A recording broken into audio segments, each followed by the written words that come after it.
nerds! Mais um vídeo legal! Atendendo a pedidos? Exatamente, Salvate Capa Branca, o Homem-Aranha Noir. Que faz parte da coleção definitiva do Homem-Aranha. Nós já falamos aqui dessa edição da Salvate, que foi uma lombada linda. Isso, né? Muito boa essa edição. Essa edição é do David Hine, né? Isso. Gente, um cara que nem é tão conhecido assim, né? A ideia é a seguinte, vamos lá, contexto. Ela é ambientada no clima noir, que são aquelas histórias investigativas, isso, de clima policial, com muita corrupção, com né? Carga psicológica. Isso. Ambientada nos anos 30 dos Estados Unidos, que foi o ano da quebra da Bolsa de Nova York, da crise de 29. Isso. E aí você tem aquele ambiente de miséria extrema. Tinha a lei seca também acontecendo, então muito gangster, muito mafioso. Para quem não pegou a referência, a época do Al Capone é justamente essa, né? Que ele vendia bebida clandestina. Isso. Foi da época da proibição, justamente desses anos 30. Tem um filme fantástico, inclusive, Os Intocáveis, com Kevin Costner. Exatamente. E o Sean Connery, vale muitíssimo a pena se você nunca assistiu. É nesse contexto. Pra você entender bem o contexto. Que o Homem-Aranha é colocado. Isso. E, nossa, o David Hine, ele conseguiu. Porque a história é espetacular. É uma das melhores histórias do Homem-Aranha que já li. Eu também. Olha, na verdade, essa série Noir foi uma iniciativa que tem alguns outros personagens. Você tem o Demolidor, que saiu também na versão Noir. Sim. Você tem os X-Men Noir, né? O Wolverine Noir. O próprio Homem-Aranha, né? Mas o Homem-Aranha, nossa, eu não sei se as outras, porque o Homem-Aranha ele ainda teve uma revisitação, né? Porque aqui a gente tem o Spider-Man Noir, foram 4 edições, e depois... É um arco. E isso é um arco que ele se conclui, mas depois ainda voltaram e Spider-Man Eyes Without a Face, seria os olhos sem face, que também foram em 4 edições e voltou, quer dizer, aqui tem os 2 arcos aqui completos. Gente, essa edição por R$ 39,90, ela vale muitíssimo Vale muito a pena. O que aconteceu com esse Homem-Aranha Noir? Logo quando a edição saiu, ela não foi muito valorizada. Pelo menos lá nos Estados Unidos. Ele meio que passou batido, assim, pensava, um Homem-Aranha com a arma na mão e tal. Não compreenderam a proposta. Exato. Muita gente sequer leu, ficou criticando o negócio sem ler. Isso. E aí veio o videogame, o Spider-Man Shattered Dimension. Sim. E aí um dos personagens que aparece é justamente você pode jogar com o Homem-Aranha Noir. Algumas pessoas se interessaram, foram dar uma olhada na obra e aí viram o que é que tinham perdido. Porque ele volta uma depois. Pérola. Porque ele volta depois no Aranha Verso também, né? O mesmo personagem. Exatamente. Características dessa edição. Primeiro, se preparem. Muitos personagens sofreram uma releitura justamente por esses anos 30. Né? Ele tenta dar um clima, digamos assim, de mais normalidade. A primeira história é uma história de certa forma, é uma história de origem, né? É apresentado os personagens. O Homem-Aranha mostra como ele ganha seus poderes.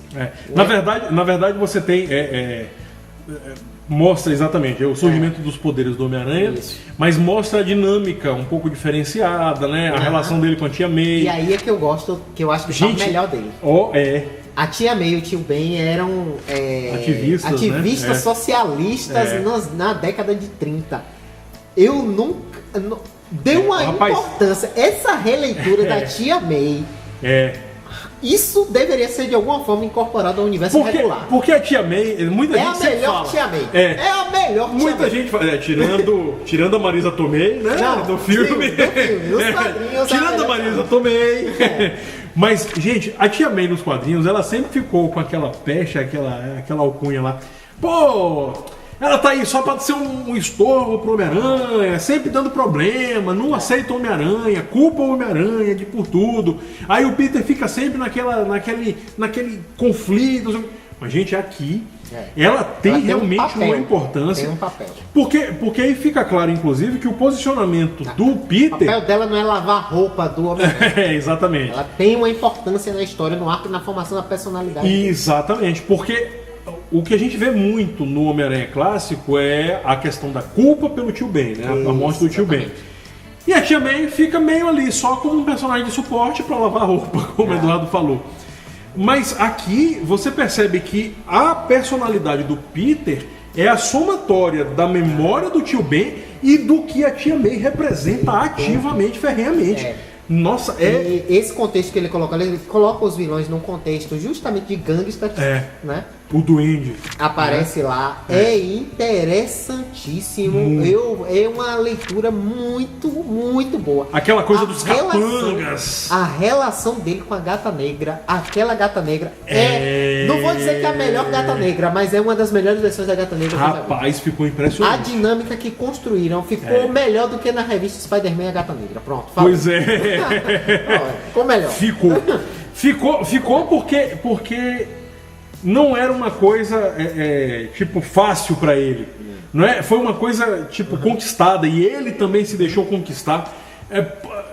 Gente, é porque não dá para ficar falando muito aqui para não entregar muito spoiler, para não estragar a relação. Ele traz aqui releituras do Norman Osborn, Otto Octavius, Kraven, Camaleão, Abutre, Homem-Aranha. O Homem-Aranha, gente, mas o Abutre, isso aí eu posso falar, ele é uma homenagem ao Nosferatu. É um negócio assim. Mas o antigão lá, o vampiro clássico. Clássico mesmo. Esqueci até o nome do diretor do filme. Não vou lembrar não. Mas enfim. Tá, mas aquele clássico mesmo, corcunda, careca, o nariz adunco, pontudão. Gente, a releitura que ele faz desses vilões e a maneira como ele insere ali no contexto, nossa, é fora de série. O JJ Jameson tá aqui também. Com o papel da imprensa na década de 30. Isso, então, o Jameson, mas um jornalista responsável, não aquele malucão, tá? Mas, gente... Porque deu um papel mais sério a ele, não só aquele papel... Isso, de ser que ele é meio que alívio cômico, né? Exatamente. E aqui não. Que ele tem um papel importantíssimo. Eu só tenho uma única ressalva a esta história. O roteiro é impecável. Demais. Mas eu acho que a arte ficou a desejar. Ela não acompanha o roteiro. O Carmine Di Domenico. Eu acho a arte dele cartoonizada demais e pouco sombria.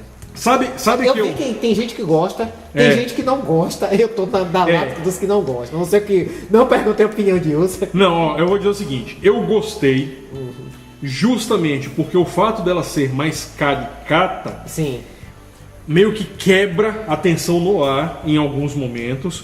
E o Homem-Aranha, bem ou mal, é um personagem que sempre foi mais leve, embora aqui ele não tem nada de leveza. Não, aqui a realmente história é muito violenta. Muitíssimo violenta. Vá preparado.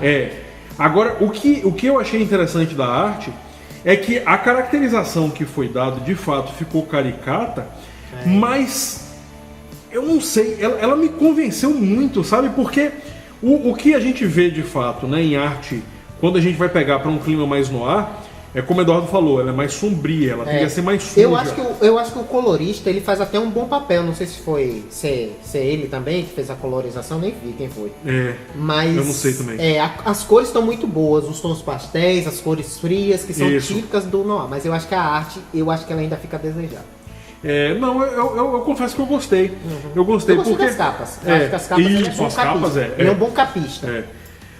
Eu gostei assim também pelo seguinte, o que às vezes me desagrada quando a história ela é traduzida para o contexto gráfico, né, que é o que vai acontecer sempre com um quadrinho, né, com HQ.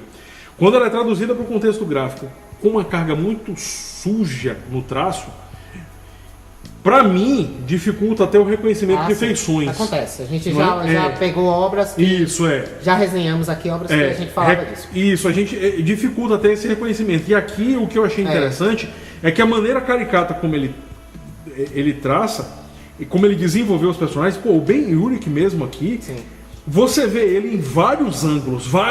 Ele é muito bem explorado. Não é? Você vê ele sendo... Deu uma profundidade ao personagem muito grande, muito interessante. O personagem é tridimensional, ele tem conflito. Total. Isso é que eu acho interessante também da obra. Os personagens não são meramente bons, não são meramente maus. Alguns até são. Mas o Ben, ele tem todo um contexto. Tons de cinza ali, tem todo um contexto. Então, o que eu achei legal aqui dessa arte é justamente isso.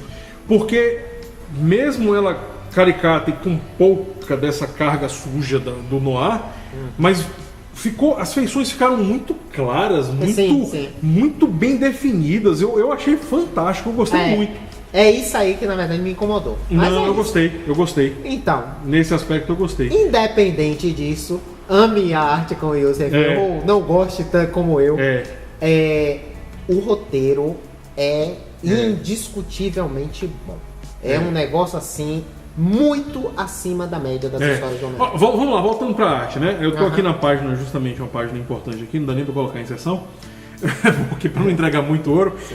Mas, de fato, em alguns momentos, isso que o Eduardo tá falando da arte, em alguns momentos a gente sente um pouco de falta dessa sujeira visual. Aquela tom mais sombrio. Porque isso acabaria aumentando a dramaticidade, pelo menos de algumas cenas. Daria uma gravidade ao quadro. A gente vê cenários muito chapados, muito lisões, ali meio aquareladão, ali, aquela coisa chapada, pastel. Isso. Não é? E realmente, se você tivesse uma carga de sombreamento ali maior... Eu falo isso porque eu li algumas obras no ar e tirando o quadrinho, talvez eu ainda esteja na influência. Eu li pouco tempo, tem Black Sad. Vou até botar. Vocês vão ver a capa aí do Black Sad. E eu realmente esperava uma arte, talvez na linha do Black Sad. Eu lembro que você comentou do Black Sad. Não é. Se você, vamos lá, pegando aí uma que a gente resenhou tem pouco tempo, Frank Miller, o Sin City. Ali eu acho que ele vai. Porque do preto então, passa do drama. Mas é isso, porque ali ele vai para o extremo, né? Ele vai usar aquela técnica lá, que eu acho que é chiaro escuro, né? Que é do claro escuro, onde ele só usa ou preto ou branco. E acabou. Isso. Então, ali você percebe uma carga. Então, talvez o sombreamento, né? Que a gente percebe ali que o traço fica tão chapado na obra do Frank Miller lá no Sin City, mas a gente percebe o que está sendo. Sim. A gente sente, na verdade, o que está se tentando mostrar na imagem.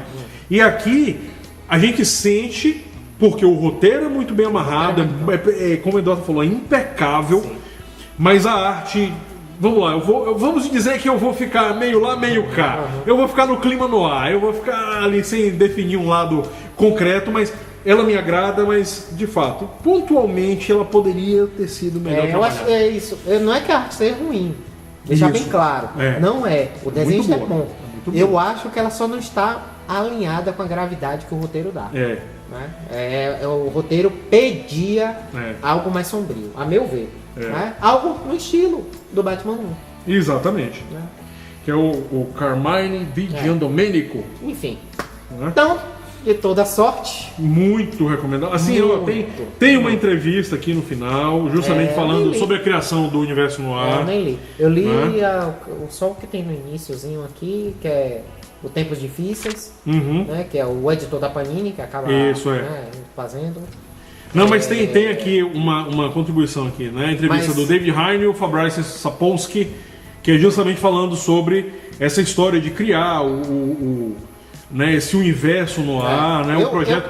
Eu confesso que eu não li as outras obras no ar, mas por essa me deu vontade de ler o resto. Rapaz, então, eu ia falar a mesma coisa. O roteiro é tão bom que me deu vontade de ler o resto. Tem Demolidor, Wolverine, Luke Cage e o Justiceiro. Eu imagino o Justiceiro no ar, velho. Porque quando veio essa ideia, né? Que não era só para o Homem-Aranha, né, começou por ele, mas não era só para ele. Foi uma tacada de mestre. A princípio era para ser para o selo Max. Sim. Né? Ia ser pro selo Max, que é o selo mais, digamos assim, diferenciado, né? Adulto. Ele é um pouco mais violento, tal, ele tem não tem tantas amarras, né? De censura, etc. Né? Então tem aqui essa parte aqui atrás, eles fazendo a comparação com o Homem-Aranha clássico, né? Do Stan Lee com o Steve Ditko. Aí fala das participações dele, que ele acabou voltando no Aranha Verso. Isso. Né? Tem aqui uma galeria com alguns os rostos aqui de alguns. É os que aparecem, né? Isso, Tem a galeriazinha de capas aqui. As capas são muito boas. Capas são muito boas.